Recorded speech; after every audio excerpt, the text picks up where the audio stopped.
Ayah! Ayah! Adik, buat apa datang sini? Ni adik bawa bocor air ayah ni tertinggal dekat rumah.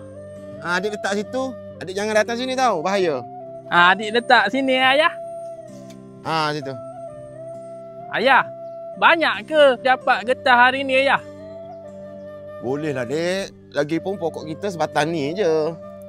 Ayah, ayah guna pisau mesin je toreh getah. Iyalah, ni kan pisau. Asalkan pisau boleh je. Tapi kan ayah, tak sakit ke pokok getah tu kena toreh dengan pisau mesin?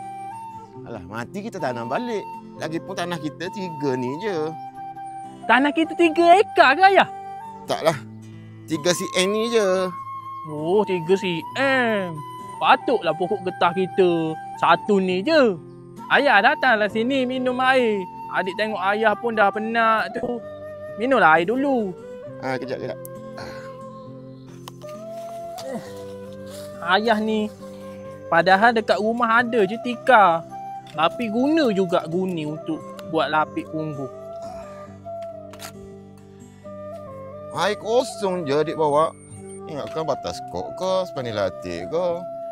Ayah ni selera macam Mak Saleh. Tapi dekat rumah teh tak ada, kopi tak ada. Ini pun air adik ambil dalam telaga je.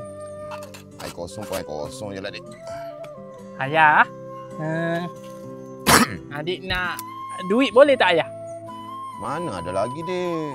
Tunggulah ayah jual susu getah ni dulu. Nanti ayah bagi adik, Boleh? Adik tahu tak? Dengan susu getah ni lah adik membesar. Ayah bagi adik minum susu getah ni ke dari kecil? Tak adalah.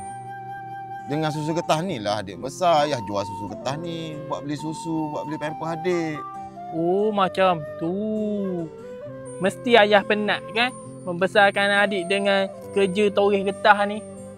Asal adik dah tanggungjawab ayah. Tak apalah, adik. Ayah nak sambung kerja sikit lagi.